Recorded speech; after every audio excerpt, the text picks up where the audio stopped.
The other woman. After 21 years of marriage, I've discovered a new way of keeping the spark of love and intimacy alive in my relationship with my wife. I've recently started dating another woman. It was my wife's idea, actually. You know you love her, she said one day, taking me by surprise. Life is too short. You need to spend time with the people you love. But I love you, I protested. I know. But you also love her? You probably won't believe me, but I think that if the two of you spend more time together, it will bring the two of us closer. As usual, Peggy was right. The other woman that my wife was encouraging me to date was my mother.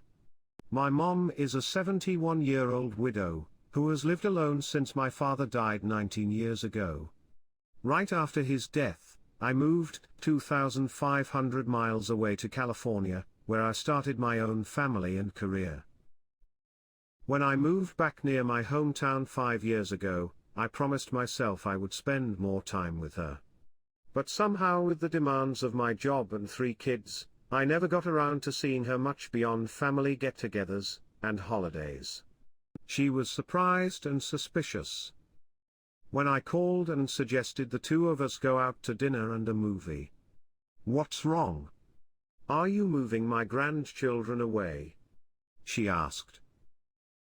My mother is the type of woman who thinks anything out of the ordinary, a late-night phone call or a surprise dinner invitation from her eldest son, signals bad news. "I thought it would be nice to spend some time with you," I said. "Just the two of us." She considered that statement for a moment. "I'd like that," she said. "I'd like that a lot." I found myself nervous as I drove to her house Friday after work. I had the pre-date jitters, and all I was doing was going out with my mother, for Pete's sake. What would we talk about? What if she didn't like the restaurant I chose? Or the movie? What if she didn't like either? When I pulled into her driveway, I realized how excited she, too, was about our date. She was waiting by the door with her coat on. Her hair was curled. She was smiling. I told my lady friends that I was going out with my son, and they were all impressed, she said as she got into my car. They can't wait until tomorrow to hear about our evening. We didn't go anywhere fancy, just a neighborhood place where we could talk. When we got there, my mother clutched my arm, half out of affection, and half to help her negotiate the steps into the dining room. Once we were seated, I had to read the menu for both of us. Her eyes only see large shapes and shadows. Halfway through listing the entrees, I glanced up. Mom was sitting across the table, just looking at me. A wistful smile traced her lips. "I used to be the menu reader when you were little," she said. I understood instantly what she was saying. From caregiver to cared for, from cared for to caregiver, our relationship had come full circle. "Then it's time for you to relax and let me return the favor," I said.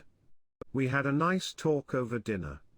Nothing earth-shattering, just catching up with each other's lives. We talked so much that we missed the movie. "I'll go out with you again, but only if you let me buy dinner next time," my mother said as I dropped her off. I agreed. "How was your date?" my wife wanted to know when I got home that night. "Nice, nicer than I thought it would be," I said. She smiled her told you so smile. Since that night I've been dating Mom regularly. We don't go out every week, but we try to see each other at least a couple of times a month. We always have dinner, and sometimes we take in a movie, too. Mostly, though, we just talk. I tell her about my daily trials at work. I brag about the kids and my wife. She fills me in on the family gossip I can never seem to keep up on. She also tells me about her past. Now I know what it was like for my mom to work in a factory during World War II. I know about how she met my father there, and how they nurtured a trolley car courtship through those difficult times. As I've listened to these stories, I've come to realize how important they are to me. They are my history. I can't get enough of them. But we don't just talk about the past. We also talk about the future. Because of health problems, my mother worries about the days ahead. I have so much living to do, she told me one night. I need to be there while my grandchildren grow up.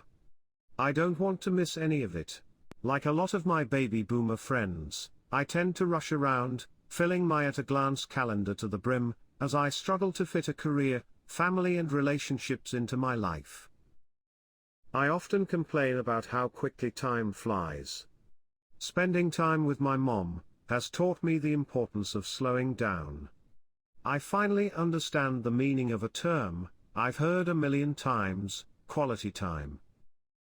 Peggy was right. Dating another woman has helped my marriage. It has made me a better husband and father, and hopefully, a better son. Thanks, Mom. I love you.